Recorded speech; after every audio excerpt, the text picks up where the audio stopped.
for the Cantonese speakers. So you mean you want me to go to Chinese and then interpret? Yes, I believe so. I think okay. we're ready to go there. Someone has raised their hand. I'll try because you used to be like you assign me to a room and then I just interpret. I think okay. So now I think you're in the for today. You're in the channel. Yes. Okay. Okay. Hello. Okay. Yeah. Okay. So I am going to stop sharing, and we will move first to Cara Chanella.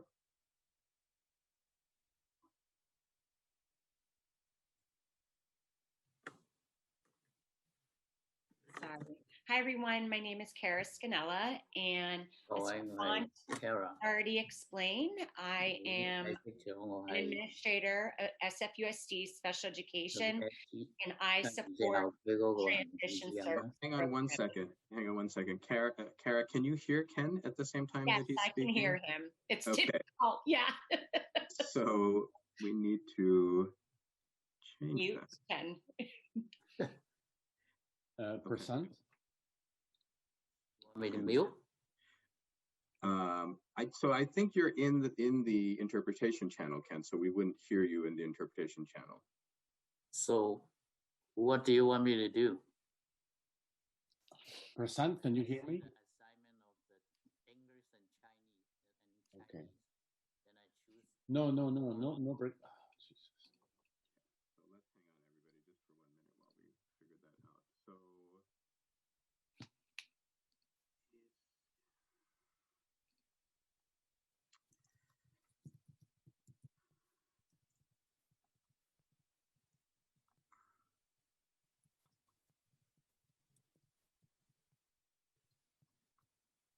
Is it okay to continue?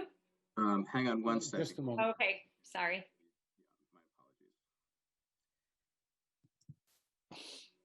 Okay. So now I believe that everybody has been assigned. We should be set. Okay, I see a thumbs up from Ken. Apologies, Cara. So again, everybody will have the presenters present. We'll take a short and then we'll take questions. So with that, back to Cara.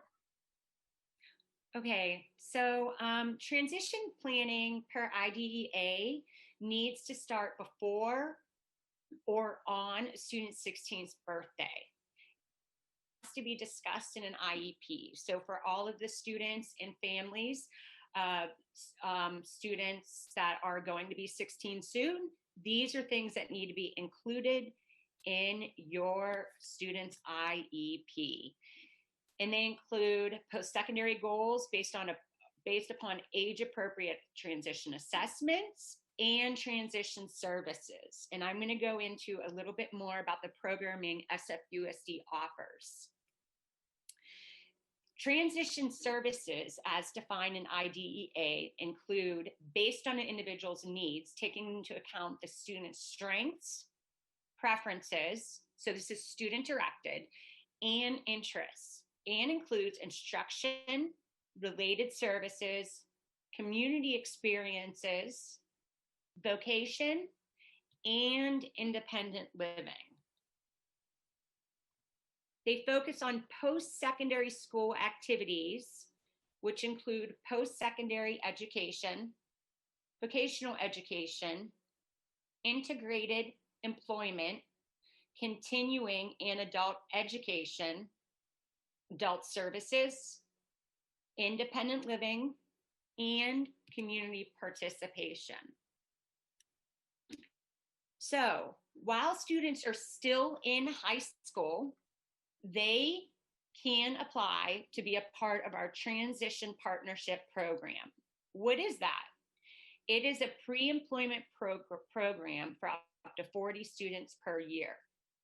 And they provide some of these transition services, such as work readiness skills, job coaching and development, paid workshops, and Department of Rehabilitation support. And our wonderful partner from Department of Rehab, DOR, is here, and they can explain when it is their turn what that looks like. Who is eligible for the Transition Partnership Program? sophomores, juniors, and seniors with an IEP on graduation track, and access students, which we will get into a little bit later, exiting SFUSD. Here's information about who to contact should you or your student or you as a student be interested in TPP. Their emails are below their title and their name. I also have a brochure, a PDF brochure on Transition Partnership Program that I shared with Support for Families, so they can send you that as well. So what is Access? Access is a community-based transition program for students with an IEP who did not earn a diploma and are between the ages of 8 to 22. It includes training and education, employment, and independent living. It also includes a partnership with Community College of San Francisco with dual enrollment in their disabled students programs and services where they can take classes. These are some of the vocational skills that students will learn. In the picture, you can see a student that was interning at Kaiser Permanente. So we offer on-the-job training, opportunities to learn and practice independent work skills, and opportunities to build their resume. We offer volunteer experiences. Here you can see one of our adult students volunteering at the SPCA. Some other places that they volunteer include the Farmers Market, Lawton School, San Francisco Park and Rec. Also, when needed, we work on independent living skills. So community access, money math, dressing and clothing care, personal growth, and what's really important is that we offer travel training on the Muni. So how can our students travel independently in the community? This is an example of a travel training checklist for a student who was unable to take the Muni independently before they came into our access programming.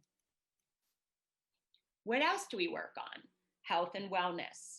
So as you can see here, one of the students is learning how to cook for themselves.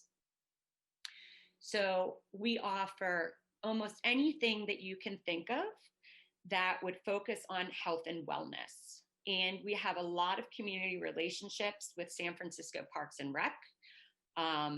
Also, Bollywood we offer, YMCA.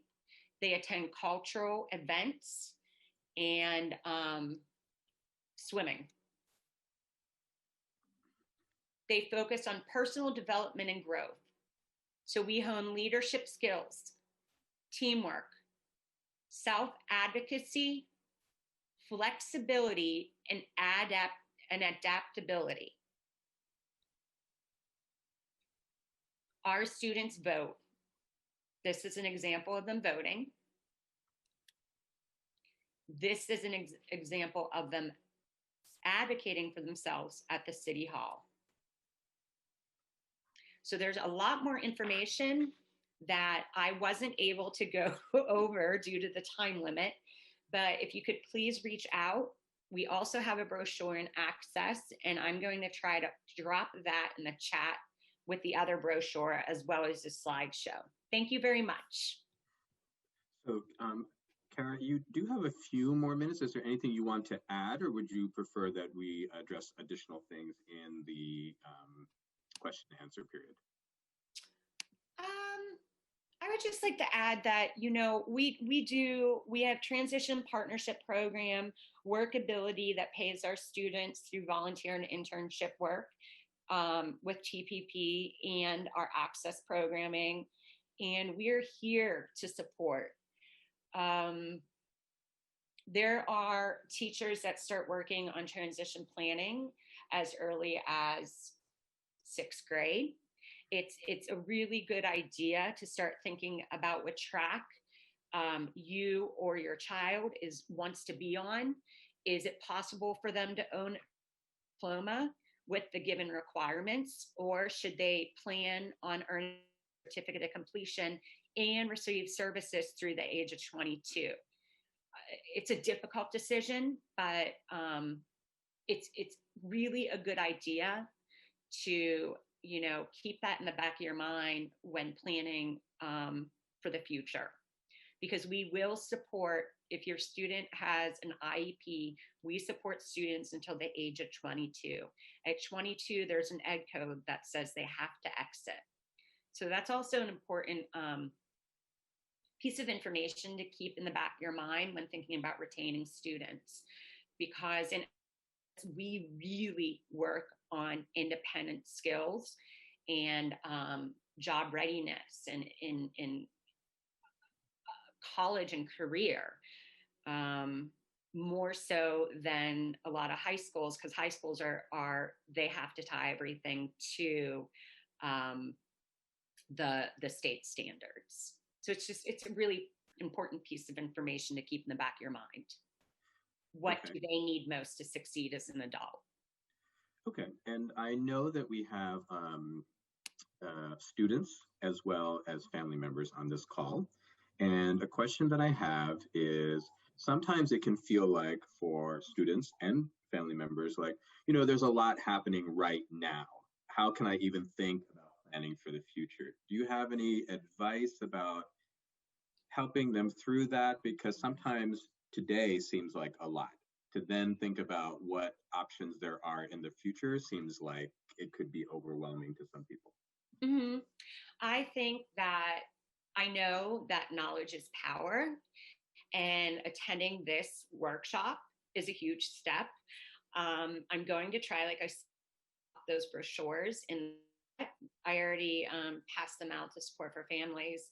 And I think that, using your IEP as a way to work in a team setting, including yourself and your number one advocate, most likely, which would be your family, the case manager, and any related service provider, to help you determine what you need most to succeed in the future. That's what the IEP team is there for, to help you navigate everything. So use them as a tool. And that would be my number one advice. Gather as much information as you can, and then meet with your IEP team to determine what would be best for you in the future. Should it be diploma track, certificate of completion track? Okay, thank you, Kara. So I'm starting to see that people are putting questions in the chat. I want to encourage people to continue to do that. We will pose those questions to our panelists as soon as we are done having everybody introduce themselves. So there's some great questions that came up just based on what Kara was saying, and we'll pose those to her when we move to questions. So with that, thank you, Kara. I would like to turn things over to Teresa Wu with Department of Rehabilitation.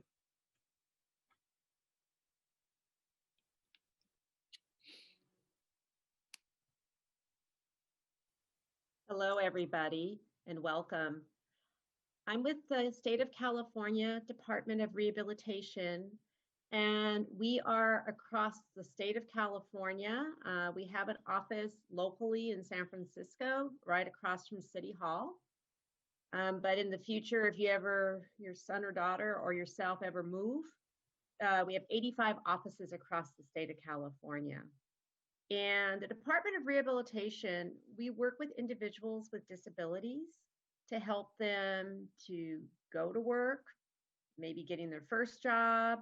It may be they have been working and they lost their job, or they may want to do a career change. So we work with folks starting at the age of 16 until the age that they don't want to work anymore. So we work with folks in high school, but then we work with folks through their adult life until they don't want to work anymore. So I think our oldest person we're serving right now is 85 years old. So just know that people can go in and out of our services. They maybe utilize our services in high school, and then later in life, they may want to utilize our services, or when they want to do a career change, or they maybe want to go back to school. So people who are eligible for our services have to have a disability. And we work with a variety of different types of disabilities. Probably the number one disability we serve are people with mental health issues. And then the other real top one is people with learning differences. We work with a variety of learning differences, from learning disabilities to intellectual disabilities, to people on the autism spectrum. So we work a lot with folks with intellectual and learning differences. And then we work with people with physical disabilities. Could be a chronic condition like multiple sclerosis or fibromyalgia, to a back injury, to repetitive stress injuries. So we work with a lot of different disabilities. And that disability has to make it difficult for them to get a job or to keep a job. And they need services from us in order to get to work. So basically, you can apply a lot of different ways. You could just, right here at the bottom is our office in San Francisco. You could call us. You can come to the office. You can up here go to our website and apply online. As Kara mentioned, we are in the San Francisco Unified School District, so you can also apply through the Transition Partnership Program. So there's a lot of different ways to contact us to apply. We're also happy to email you an application. We're happy to mail you an application, or if you want to walk in, which not a lot of people don't right now, but we are open. If you want to walk in, we can give you one in person. You can just fill it out. We have a big lobby, and you can fill it out in the lobby. So it's a lot of ways to apply. So what do we do? Well, how do we help you? So we help you in a lot of different ways. Most important thing we have to do is sit down with the individual. And right now we're doing it majority of the time virtually, but we also still meet with people in a safe environment. We have plexiglass. We have very safe right now. So if people want to meet in person, they can meet in person also with social distancing. So whatever is their preferred way, if they prefer phone, they want to meet, they want to do video conference, we have all different options to meet with people. But the most important thing we do is just do counseling and guidance. You know, what is it that you want to do? Is it that you want to learn about some careers? Do you want to maybe have some testing to see maybe things you can do? Because a lot of times people don't know what they even can do if they haven't had, and especially with young people, they haven't had experience.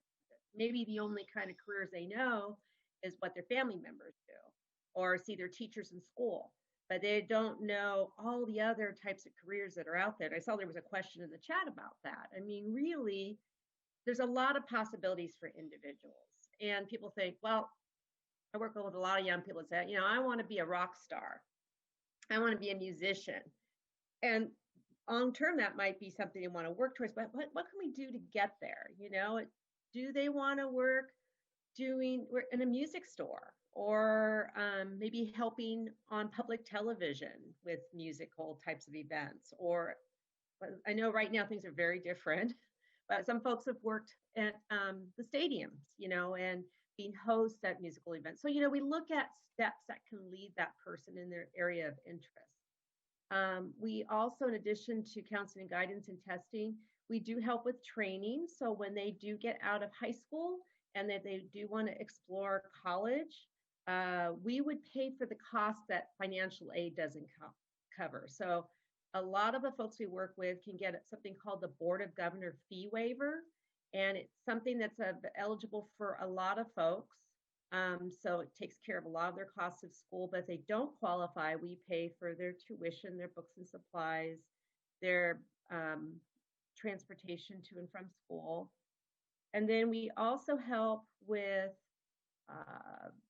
if the school doesn't offer like a note taker or a tutor, we would help with that.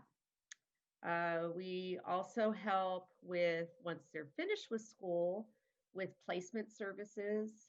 So it's not just helping them find a job, but a lot of work that we have to do is preparing them for the interview, because if you've been on an interview, it's not a thing that we love to do at all. It's really hard for folks. So a lot of interview practice, working on resumes, cover letters, sample applications.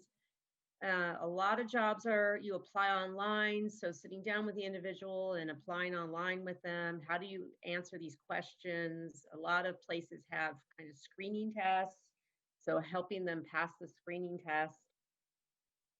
We also help with job coaching or job support. So a lot of times once a person gets a job, it might be hard to remember how to do aspects of the job, or their boss is super busy and doesn't have time to train the individual. So we have somebody that can come into the employment setting and help them remember job tasks, learn job tasks. Sometimes it's hard to remember when a person gets to work in the morning, how do I do that again? They want kind of a refresher. The job coach can meet them in the morning or whenever their shift starts to help them remember their job tasks. And so people ask, well, how long do we keep a case open? Well, once an individual is starting to work, we do keep it open for 3 months, unless we feel it's not a good match or they need some more assistance. Then we look at, okay, we might need to keep it open and provide job coaching longer, or we may need to talk to the supervisor, maybe look at maybe a different position at the company, or we may have to look for a different job. So our cases can be open depending on the individual. A lot of our high school folks, they're open for a long time with us because they start with us in high school. We may help them in college, or some people start college and they go, you know, I'm kind of done with school. I need a break for a while. And then we help them get a job, and they may come back to us maybe in their 20s, you know, after they've been working for a while. It's like, okay, I'm ready to go back to school now. I think I know what I want to do. So you know, the world of work is a process and it's a journey. I saw a question in the chat that I think might be helpful. As we know, right now with COVID, these are really challenging times for us. And it's like, what can we do now? I mean, everything's online. You know, maybe someone's just graduated from high school and it's just like, oh, going to college, starting college online is pretty challenging. So one thing I do really encourage people to do is to just do a lot of research on the computer. You know, there's so many resources that keep being developed every day for the world of work. There's a lot of the Goodwill here in San Francisco. They have these virtual job fairs. You're thinking, well, I'm not ready to work yet. I just trying to figure it out still. You can go to this virtual job fair and just hear about jobs. And they have them every week at the Goodwill. It's great. So I'm just trying to think what's happening coming up. I'm not remembering right now. It's, I think, one of the retail stores.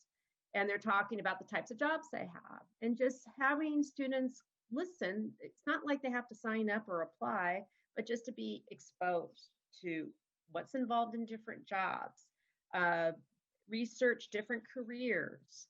There's so much information that's available to you on the internet. It's a good time to really start taking time and thinking about what an individual wants to do, or if they want to go to school, or if they want to go to work. And we could help you with that process. So further down here is, again, our locations. I am in San Francisco. This is my region. So if you find that people are moving like to South San Francisco, we have a lot of folks that end up moving to South San Francisco, San Bruno. We have an office there. We have one in Marin, and we have also one in San Mateo and one in Menlo Park. And again, up above here is our website, www.dor.ca.gov. And it has a lot of information, not just about our services, but just the whole world of disability, of advocacy, of independent living. There's a lot of good resources out there. So I do recommend you check out our website. Thank you, Teresa. I've also put the website in the chat, so if people want to have it, they can access it there. I've noticed that Kara has put a couple of the brochures she referenced in the chat as well. We also have some great questions. Again, we will hold off on them until we have everybody introduce themselves. We'll take a few minutes break and then come back. Why don't we move on now to Norman with GGRC. Take it away, Norman. All right. Good morning, everyone. My name is Norman Magnolia. I'm the manager of Regional Center Services at Golden Gate Regional Center. And I work in our San Francisco County office. So for those of you who may not be familiar with GGRC, we serve individuals with developmental disabilities. So individuals with intellectual disability, cerebral palsy, epilepsy, autism, or anyone who has disabling conditions that are closely related to an intellectual disability. We serve, San Francisco County, Marin County, and San Mateo County. And a little more about GGRC. If you are currently being supported by us, one thing that is key to remember is the IPP process. So not to confuse it with the district's IEP, but for regional centers, it's the individual program plan. That process drives the planning and coordination of services for you, or if you have a family member served by GGRC. What you'll also notice is that there may be instances where there's going to be partnerships with either the school district or Department of Rehabilitation when it comes to planning the transition for individuals we usually support. And a few things through the regional center. One thing that the team can explore are adult services or adult day services. And again, even in conjunction with DOR, there's employment services that can be explored as well. And if someone is needing additional support with travel training, that is something that can be coordinated through GGRC. I know Kara mentioned that that's oftentimes can be built into an IEP as part of transition planning for in the school district. But even post-school district, the social workers may refer to one of our providers to assist with additional travel training. So, like for instance, if it's training to get to a new job site, that can be arranged. Another thing that the team or that the social worker can assist a team in planning would be exploring as a paratransit service as another option or an alternative. There can be assistance with applying for that particular resource as well. We also have the independent living skills training programs through some of our providers. So again, you're going to notice some commonalities or similarities with what even Kara or Teresa has kind of presented already. And so the ILS training is intended to really enhance the independent living skills for a person. And lastly, one of the big options or resources that are often considered when planning for adulthood would be living options. So that, that may be something like living in your own apartment with supports or a group home setting, if that's something that you're more comfortable or more interested in looking at, or our family home agency model. And yes, any other residential setting through that we provide through GGRC. Another piece that comes up a lot when in transition planning is source of income. And so one thing I would like to remind individuals and families, especially around the time of the age of your 18th birthday, is to initiate the application for the SSI benefit. We do have, well, although the position's vacant currently, but we have a benefits specialist at GGRC who may provide additional guidance and support. If it starts getting into more legal territory, then unfortunately our benefits specialists or even our social workers may have to refer you to legal resources that that could really help you with an appeal or initiating an appeal.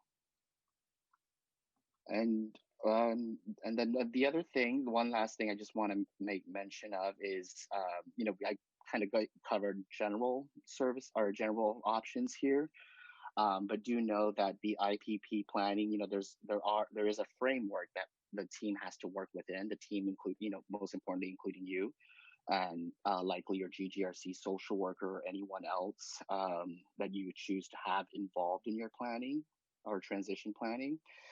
We do have to work within a framework when coordinating the services.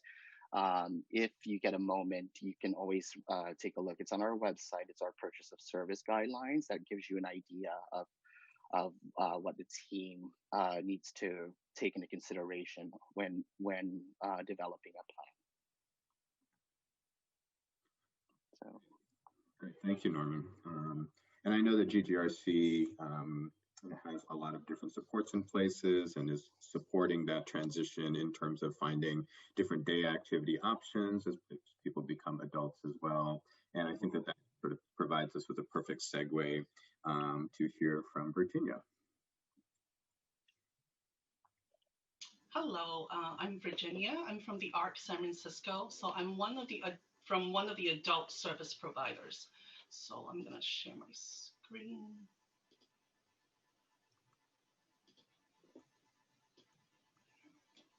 So I'm the Director of Intake and Quality Assurance at the ARC. So I'm the main point of contact if you are interested in services at the ARC.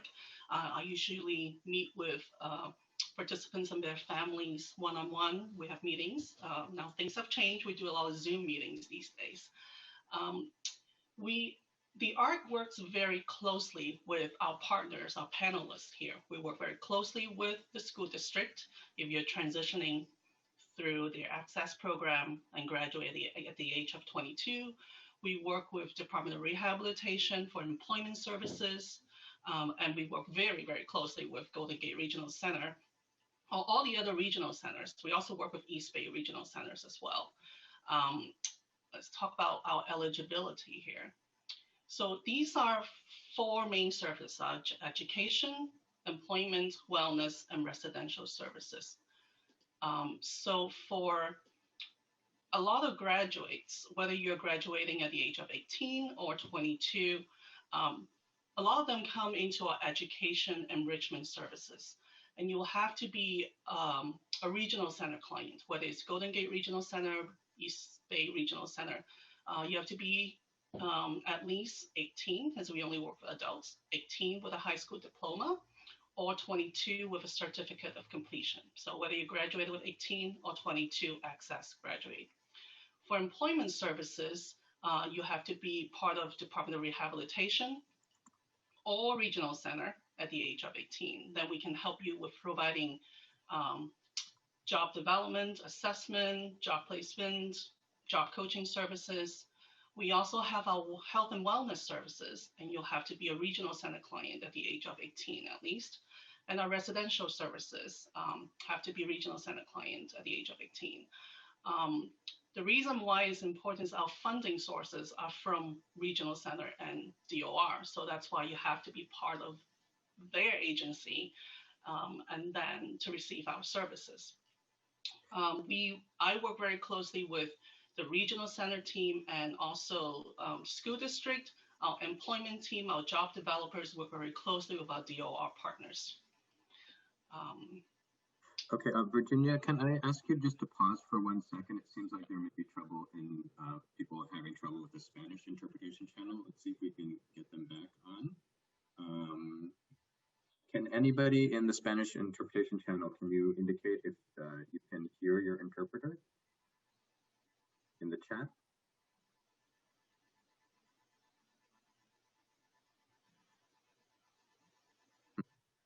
actually. Everyone will be in that channel. Let's see.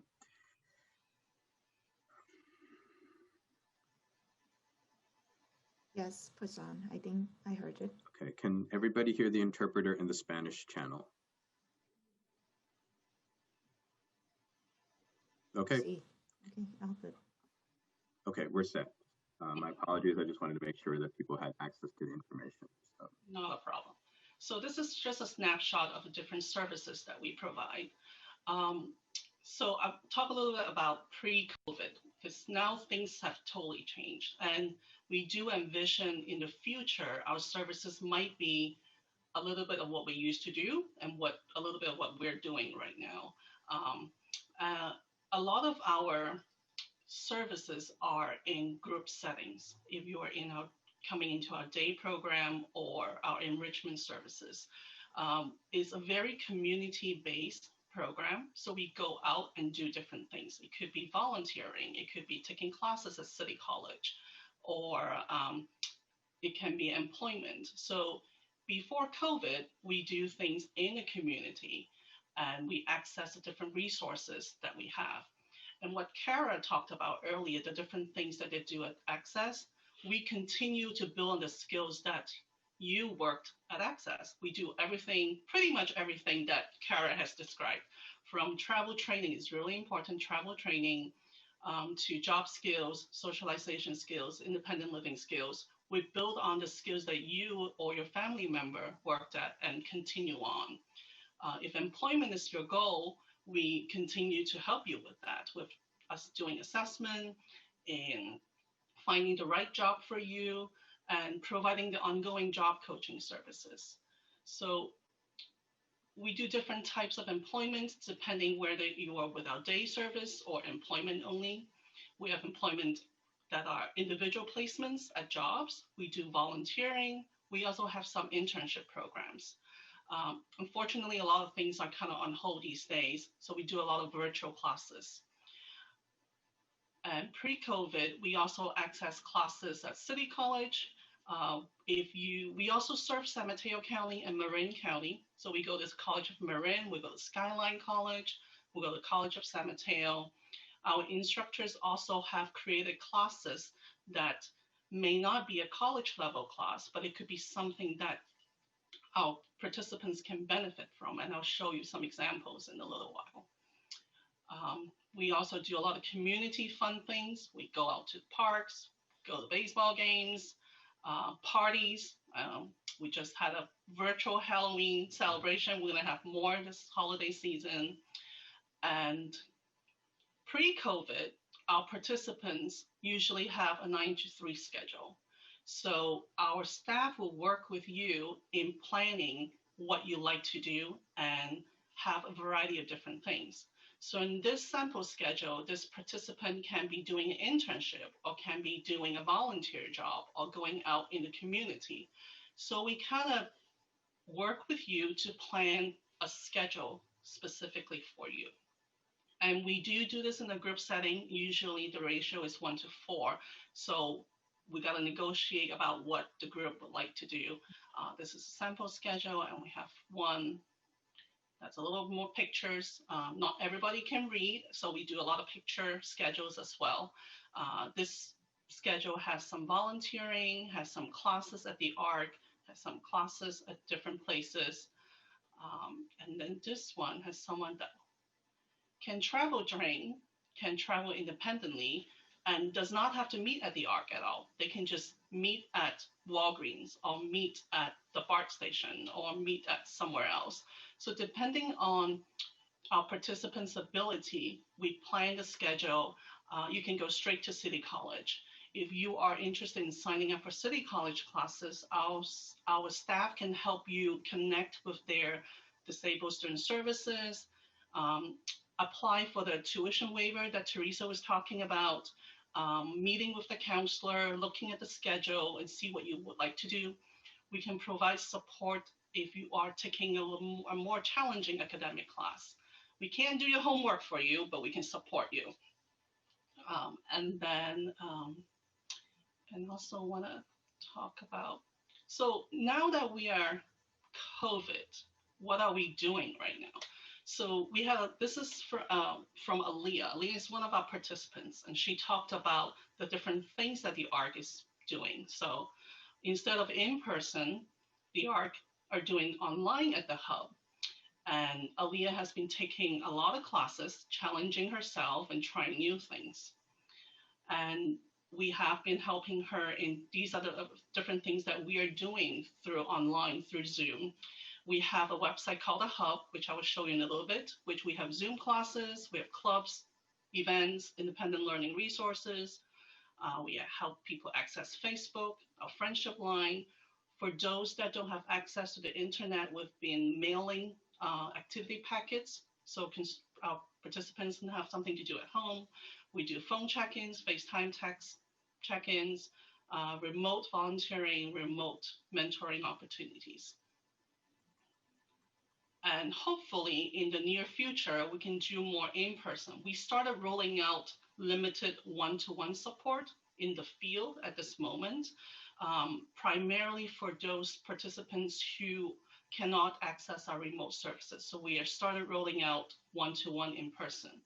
We envision the remote services will continue on through the spring, depending on how COVID is. Even in the future, when the pandemic is over, we envision a combination of accessing resources in the community and also continue with our remote services. And this one is about our employment services. I will share this with you guys in the future later on, because this is a whole lot of information. But we do everything that Teresa mentioned. We do career assessment. We do we help with virtual job fairs. We have virtual interview prep skills. We have classes specifically for job seekers. We have our brown bag lunch sessions going on right now. So we do a lot of different things to prepare for to help our participants prepare when they want to get a job in the future. We have employment services in the East Bay, but mainly through our Amazon contract. So we have a lot of participants working at Amazon, their warehouses in New York, in Richmond, in Berkeley, Santa Clara. We also help with their Prime, Amazon Fresh, Amazon Prime right here in San Francisco and Brisbane. And aside from Amazon, we have a lot of other partners that we work with, like these people that are partners of the ARC. And we envision other new opportunities in the future. We can do remote job coaching, remote assessments. We've been doing a lot of assessments, even though our offices are closed right now, but our job developers and job coaches continue to meet with our participants, because some of their job sites actually have trainings for our participants because everybody's remote. So our job coach help our participants to continue learning what their employers want them to do. We have job clubs. Our health and wellness, we assist our participants in going to doctor's appointments, managing their health. And it is challenging these days, as doctor's office may not be the best place to go to right now. So we do a lot of telehealth meetings, a lot of maybe some one-to-one visits. We help coordinate. I think offices are opening now, so we're doing a lot more in-person support. And this will continue to probably be both in-person and remote support. Just to quickly go through this. So residential services continue during COVID. It's because this is an essential services, and we have participants who live independently and need that support. We continue to provide that support while observing all of our health and safety guidelines. Everybody wear masks and gloves, and continue to help them with grocery shopping. And this will continue on, we'll operate just like nothing happened. This is essential. We need to support our guys. I do want to show you guys the hub. We created this website when COVID hits in mid-March. We created an online website so that our participants can connect with their friends, get resources about what is COVID, and get activities that they can do when they're home. We also have a friendship line that we have created. this is a conference call line for participants who don't have internet access. Not everybody can go on Zoom. We don't want to ignore those that can't. So, but most people have a phone line, whether it's a home phone or cell phone. So we have a friendship line, a group conference call that is managed by our staff every day from 9 to 5. And our staff will help facilitate a conversation. So they can just call in and talk to their friends who they haven't seen in 7 months now. And we have different languages for our participants and different day, different hour. And when I talk about classes earlier, we have a lot of Zoom classes that we have moved to online. So instead of having these classes in our office, we move them all to online. Each day we have over 10 different Zoom classes that we have for our participants. It could be something fun, like a karaoke or dance party, and it could be something exercise. We have Tai Chi and Zumba, and we have job skills, career exploration. We also work closely with City College for their job club and their drama classes. So each day of the week, there's a variety of different classes offered. If you are a participant of the ARC, your primary staff will help you plan a weekly schedule and work with you on the types of classes you would like to attend. We will develop the schedule for you, put all the Zoom links there for you. We do phone check-ins. We do, if you would like text messages, we do text messaging with you to make sure that even during COVID, you're getting the support that you need. And I've said that earlier, that even a year from now, we can still be accessing City College classes on campus at the Ocean campus, but we might have online Zoom classes where people can do art with their friends at home, or continue with a healthy relationship class that can be remote. So we will probably have a combination of in-person services, traditional services, and remote services in the future. So I think my 10 minutes might be up, so I'm gonna stop talking. I think that's a lot of information, Virginia, so thank you for sharing that. And I think based on what you said, when we move into questions, people may ask you additional questions. So I want to thank everybody for at least this part of the presentation. And before we take a few minutes break, I just wanted to use this time to reset. We had a few technical problems at the beginning, and I think it made, excuse me, I'm going to turn on my video, speaking of technical problems. We had a few technical problems at the beginning, and I just want to make sure that everybody knows how to share questions and so on and so forth. So before we go on break, if you have a question, whether it's in English or in Cantonese or in Spanish, please do put it in the chat. And you can put it in the chat in Spanish and Cantonese, and we have staff that will relay the question to the presenters and the interpreters. So I put in a couple of the links for our different presenters. And I also, before we go into our break, want to point out that some of you may be asking about participation certificates for this workshop. And I will go ahead and put a link where you can give us that information. You have to use this one form that I will drop into the chat in just a minute, and we will be happy to send you a participation certificate. It will not be a certificate for credits because we do not offer credits, but it will indicate that you participated, and that may be something that is sufficient for your organization. So let's take 5 minutes. We're actually going to come back at 11:05. So if anybody needs to use the restroom or needs a quick break, please do that. And if you don't, please take a moment to put some more questions in the chat, because that's what we're going to use the rest of the time to address. So thank you to our presenters. We will be back in 5 minutes.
We have 2 minutes left in our break, everybody. We will start once again at 11:05.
Okay, everybody, we are going to go ahead and get started with questions. One of the questions we have been receiving is the question, can we receive this presentation, after this presentation will be mailed out?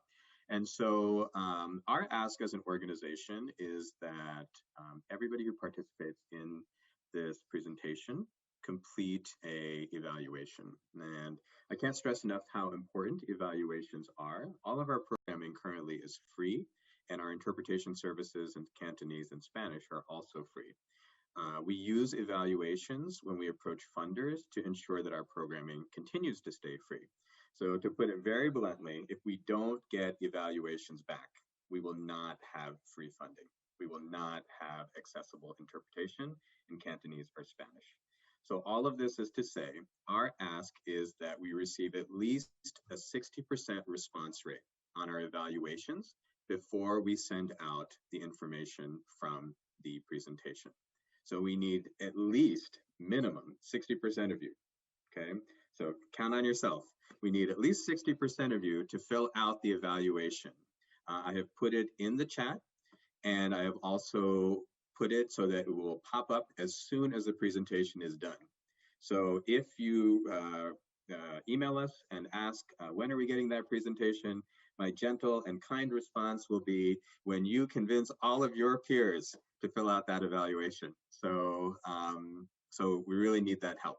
But let's take a look at some of the questions that are coming up. Obviously, don't fill out that evaluation until we're done, but we really, really need your help in making sure that that happens. Okay, so I am going back in time to some of the questions, and please keep adding the questions. We'll try to get to as many of them as possible. So there was a question. Let's see. There was an original question. I'm not sure who the best person to answer this might be, but the question is, what are college options for students who receive diploma versus participating in an access program? Kara, is that something you might be able to address?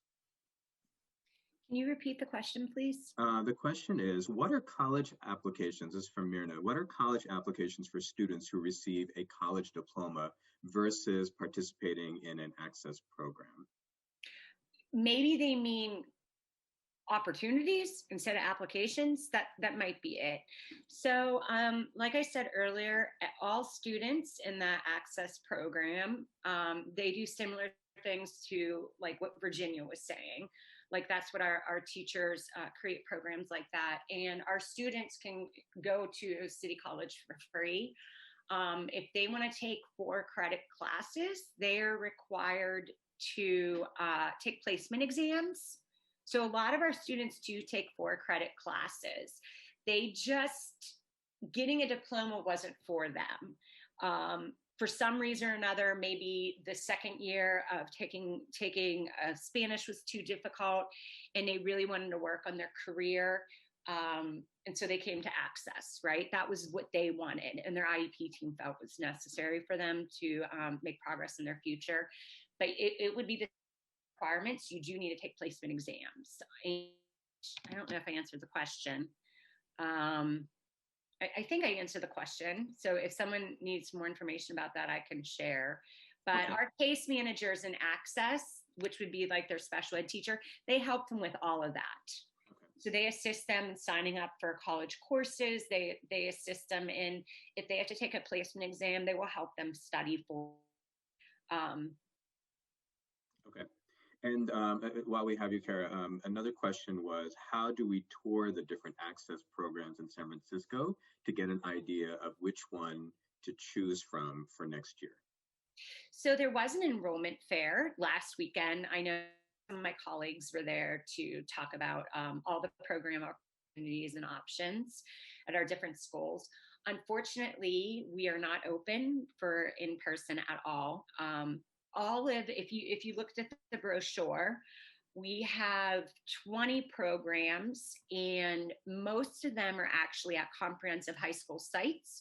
So I would suggest either reaching out to the teacher, or you can reach out to the site and get information about the site. Because if you're looking at you would like to stay at a comprehensive site, then I would think about the different campuses. Okay. Do you or the parent want to be in a larger campus or smaller campus? We have 5 off-site programs. One of them shares space at the ARC, and then 2 of them share space at the ARC. 2 of them are at Bay Street, and 1 is at Project Search, which is at Kaiser, but it's currently operating as another Access program. Great, thank you. Okay, so here's an interesting question. So someone is asking, what happens to students after they turn 22? So I've definitely heard a lot of information in this panel that's sort of directing us in this way or that way. But I actually want to turn this question specifically to Norman, Virginia, and Teresa. Let's just say someone is coming new to this whole process and they're like, oh my God, my child is turning 22. What happens next? Norman, can you start us off by telling us, like, what is the thing that you or one of the social workers that you supervise might start this parent on that journey? Sure. So again, it would be convening the planning meeting with the team. If you're being served by GGRC, one of the things I mentioned earlier was to take into consideration is the benefits applying for like SSI benefit.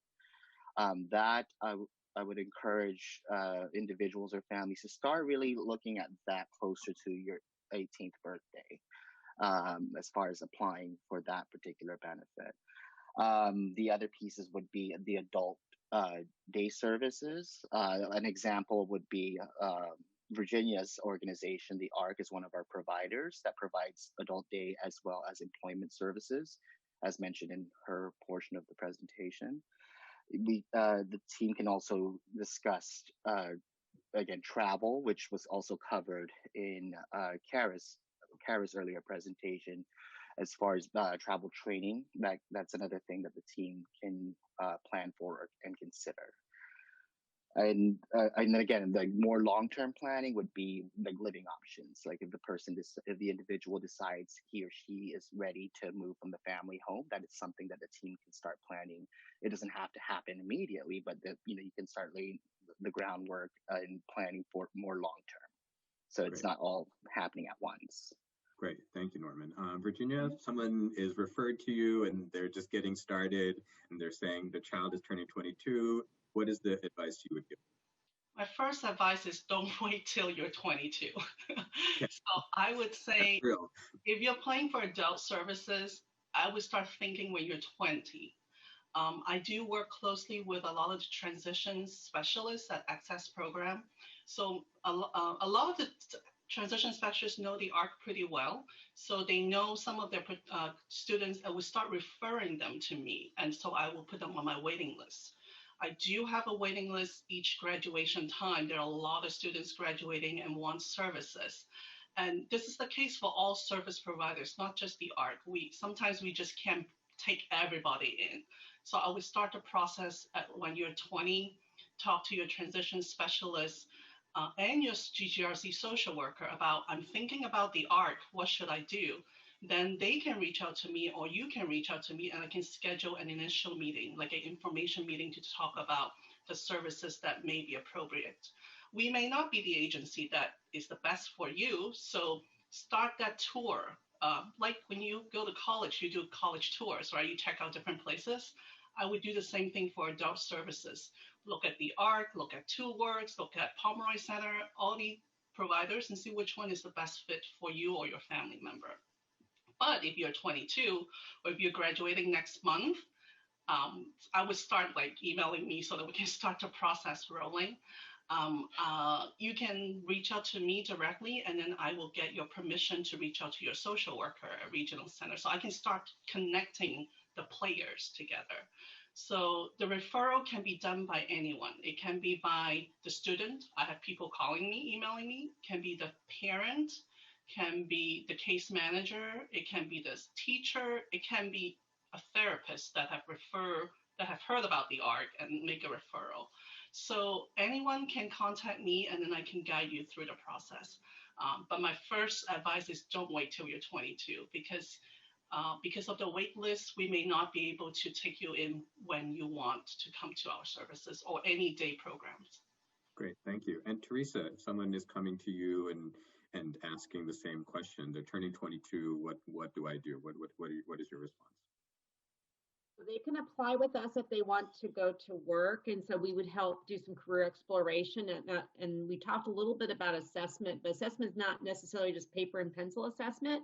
They could do a tryout called a situational assessment, where they try out different occupations and see what they're about. We pay for that, and once they kind of decide which occupation, we also do something called work adjustment, so they can actually learn the job tasks before they get the job. We also do something called an on-the-job training agreement. So we'll partner with an employer to actually train them on their specific job tasks on the job with the hopes of them hiring them. But some folks will just go through regular job placement services. We work with a lot of different providers, such as the ARC, and we have some other ones in San Francisco that we also work with. And I also saw a question in the chat about, is this only available for San Francisco residents? No, in our agency, we're statewide. Regional center is in 3 counties, San Mateo, Marin. There's other regional centers too, and also San Mateo. So yeah, and also the ARC is in all 3 counties. So it's kind of fun in this panel, we're all in these 3 counties, but the Department of Rehab, we are statewide. So if you relocate another part of the state, we have an office near you. And I would like to also add something. The first part is a student with an IEP, whatever district they're in, by Ed Code, you should be inviting the Golden Gate Regional Center counselor to every IEP. So it's not a surprise. So if you do have a Golden Gate Regional Center counselor, social worker, it's really important when your student goes into a transition program like Access or in a different county, that you start inviting them every IEP so you can discuss these after school district service options. So it's not a surprise. Virginia's at a lot of our IEPs as well, some of our other day programs, adult day programs. So it's really important in an SFUSD in all districts, you also have an exit IEP. And that's really important in a Golden Gate Regional Center provider, as well as whatever day program attends those meetings. Thank you. And Norman?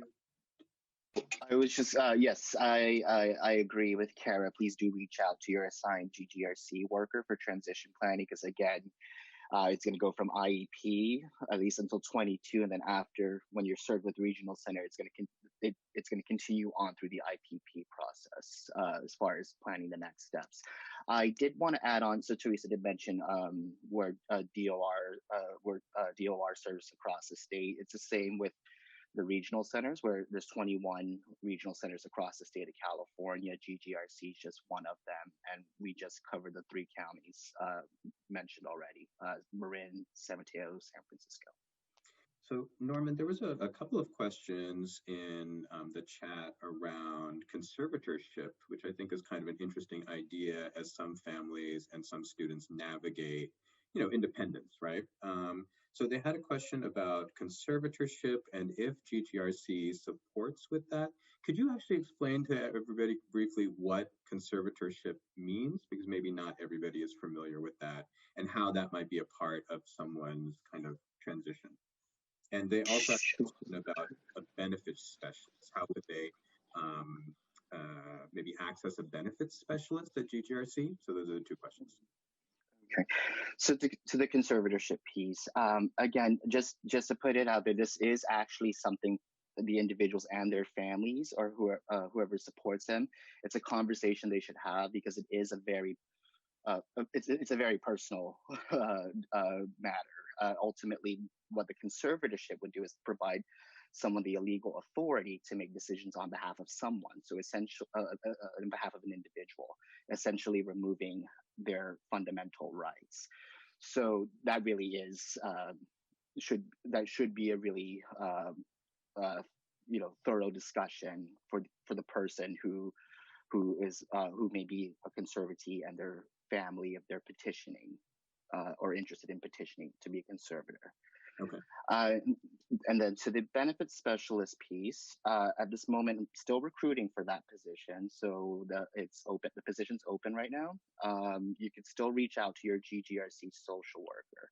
Mm-hmm. But if and when we have a new benefits specialist, that person can be directly contacted to start discussing the application process for SSI. Mm-hmm. I do want families to understand, because I think a source of frustration may be just misunderstanding what the benefits specialist is able to do in that role. They won't be able to serve as a person's representative payee. Oftentimes that an individual may choose a family member if they go that direction, if they're not going to manage the benefit themselves, or we can discuss our representative payee agencies through Golden Gate Regional Center. And and then the other thing I mentioned earlier was, like, if it's going into something that's in the legal arena, let's say a benefit was denied and you're wanting to exercise your right to appeal the decision, then the benefits specialist will the person's not an attorney, so they will likely provide you the legal resources, attorneys who specialize in benefit related matters. And so just so you know, the benefit specialist at GGRC can only do so much for that process. Great, thank you. And I know that there are some questions about, really we're talking about a period where someone might be moving into greater independence. And there are questions about, let's say somebody is 18 years old, what options might there be to assist them or support them with independent living? And that can be for anybody on the panel.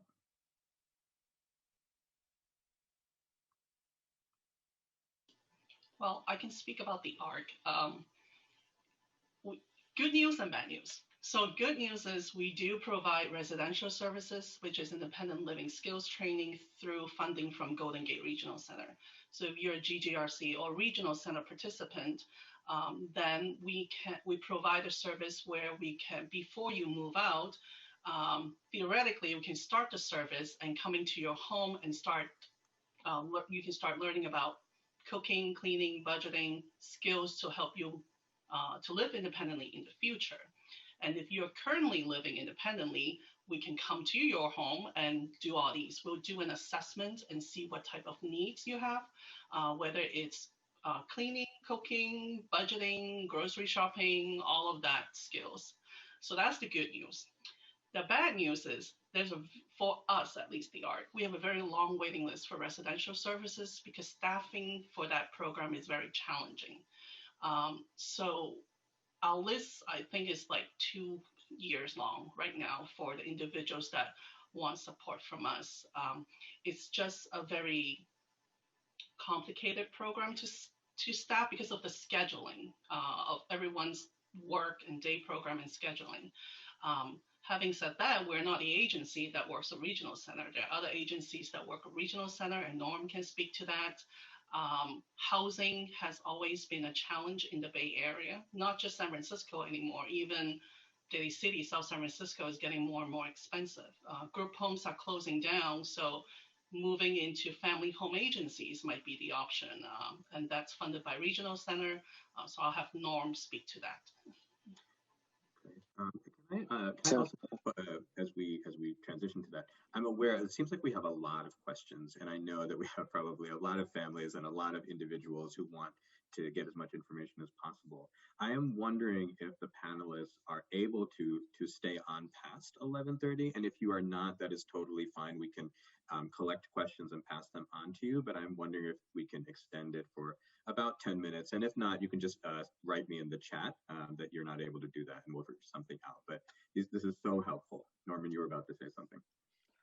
Oh, yes, I was just going to expand on some of the services mentioned by Virginia. The very first one she was referencing is the Independent Living Skills Training Service or program.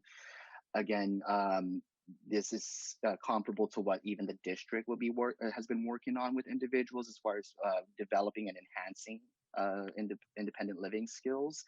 Going back to Kara's point around including your GGRC social worker as a team member, the idea is to make it more of a seamless transition so that whatever was being worked on for ILS through the district can be carried over to, let's say, if you decide to choose the ARC as a provider, and there's no wait list and you're able to get in, then their service plan can just also continue that and even expand on it further. So that's kind of how you see all these different representatives in the panel. I'm just trying to give you an idea of how it all works together for transition planning. So that's one residential service or living option. And then the other mentioned by Virginia is our supported living service. So that's really for individuals who reside in their own space, their own home, their own apartment. And the services are planned for and then put into place at the individual's home. The FHA model, the Family Home Agency, is definitely another option. To simplify it, just think of it almost in terms of a model, something similar to almost like a foster care setup. So the person will be moving into a family home, get his or her own bedroom, but be part of the family unit. So that's what that model looks like. And then the last one would be the home setting that Virginia mentioned. That's these days it's about 4 to 6 individual or residents in a home, and in San Francisco it's also pretty limited for that model. Thank you. Teresa, is there anything that you would add from your perspective around independent living support? We basically refer to different agencies. We work in the employment arena, but we're happy to provide referrals. We also work with the independent living centers across California. So we have one in San Francisco, and they do talk about different housing options, particularly if people need assistance with Section 8 housing, low-income housing, and also accessible housing. They do help in those areas. Yeah, but it's something we do not pay for. Thank you. So Kara, a very interesting question has come up. So let's say a student is currently in a charter school. Does that impact their ability to then transition into an access program? Or a parochial school? I know many people are in parochials. I guess non-district schools. So they're in a non-district school now, and then are they ineligible for transition access services, or what is the process that they might follow to use that? So the process would be they have to have an IEP, an IEP, excuse me. They have to have an IEP and they need to be 18 years old. So if they want to come back into San Francisco, they would contact the assessment and intake office. Just go straight to EPC and say, I have an IEP, or I need to have an IEP. So that's the number one thing that they need. You can't just transition in with without an IEP. The two requirements: 18, they can't have a diploma; 18, IEP, no diploma. So if you come in and you already graduated, then you can't be found eligible. So if you receive a diploma from that charter school or from the parochial school, you are not eligible. Okay. Yeah, unfortunately, and that's sometimes what happens. Mm-hmm. Students graduate they just get through there and graduate, and then they say, I want more services. But according to Ed Code, once you have a diploma from any school district, then we cannot provide you special education services. It's either earning a diploma or earning a certificate of completion at the age of 22. Then you're services. So really, it's a tough choice. Okay, and a question of eligibility. This is maybe for Teresa. So Teresa, and this is actually something that I came across, Teresa. So I have a 17-year-old. This is one of the questions from our participants, but I have a 17-year-old. He is on a diploma track. He's in Alameda Unified rather than San Francisco Unified. And his case manager, who I think is excellent, was under the impression that if he was on a diploma track, that he was not eligible for the programs that you have with DOR. And she was thinking, oh, that's only for the highest need students who may not be. And so, and my understanding was that was not the case. I'm wondering if you can clarify that for us. So if you get a diploma, do you need to be on a certificate track to be eligible for DOR services, or can you also receive DOR services if you have a diploma? You can receive DOR services with or without a diploma, certificate, track, all of it. So as long as they have a disability. I do want to add that in San Francisco, we've been short-staffed in this area, but we're just getting our staffing back up right now, so that's good. But we do provide services to all students with disabilities who are interested in employment and in preparing for employment. So basically, we work with charter schools as well as parochial schools, as well as the public schools. So if individuals need help in the area of employment, just to contact your local DOR office and we can have you work with one of our student services staff. Great, thank you. And then is it true, I also understand that DOR can support like college education into potentially a master's degree? That's correct. We do work with people with different levels of education. We also have helped some, not a lot, but we have helped some people with doctorate degrees also. That's incredible. Thank you. What about summer work programs? I'm not sure who this question is best for, but are there summer work programs that students can participate in, or is it all through the school year? There are summer work programs, and they would have to contact, and the contact is in the slideshow, my Workability and Transition Partnership Program team. And those internships are a collaboration with my TPP team and Jewish Vocational Service team. We don't yet know, we can't predict if they will be available this summer, but typically every summer they are available. Thank you. There was a question in the chat. There's a family and they are potentially aware of another family that might need like special education services. This is maybe a little bit off topic, but does anybody have any recommendations about what a family with a child in preschool might do in terms of like accessing services so they're on track for eventually being able to access the services that we've talked about today? What would be a recommendation that you could make?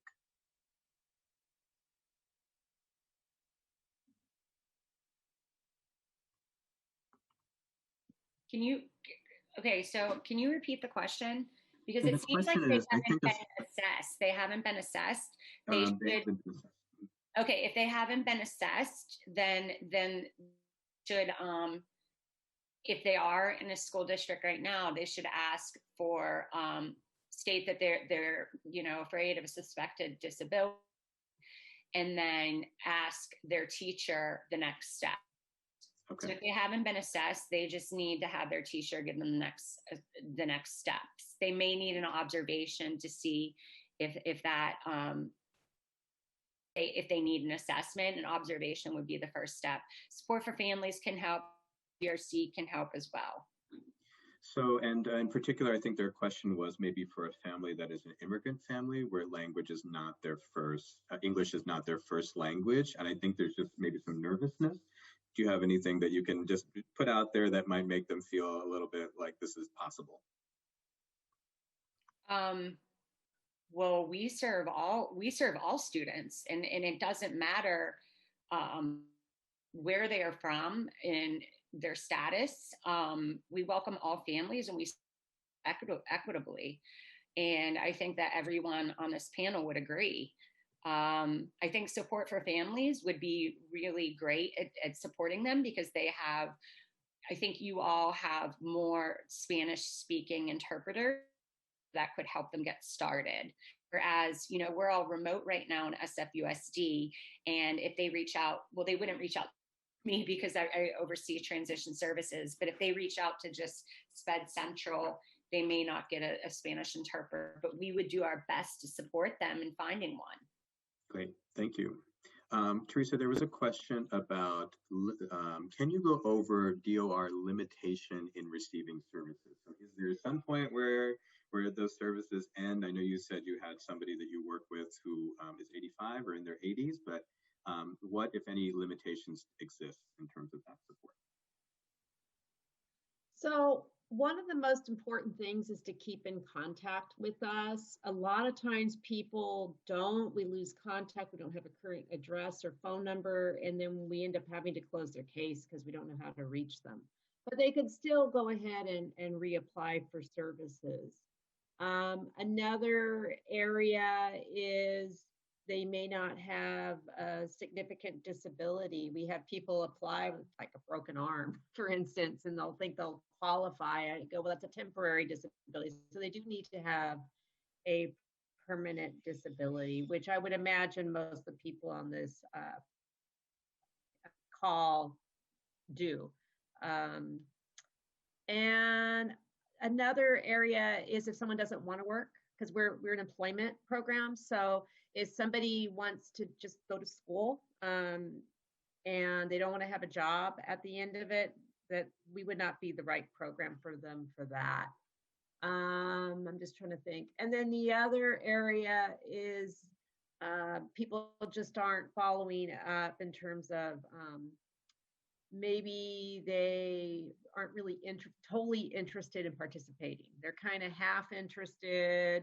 They're not following through. So they are keeping in contact with us, but they are showing signs that they aren't interested in work at this point. That's a good reason for them not to continue with us. So I hope that answers the question. Yeah. It was kind of a general question. So there's a question here. If your student is struggling with life skills and social dynamics, but is on track academically, is there some advice that people can give around getting them on the right track? I don't know if this is necessarily a transition question, but it seems like their student is thriving in one area, but maybe struggling in another area. Is there any advice that people can give? So at the Department of Rehab, we provide something called social personal vocational adjustment. So that is helping individuals working with behavioral issues or social skill issues. And so we have them work with a coach to address that. And that may help the individual. And I think the regional center may do something similar. Yeah. So if you're eligible, yes, you may reach out to your assigned GGRC social worker and start exploring options through our provider agency network for a service that would fulfill or meet the goal or need.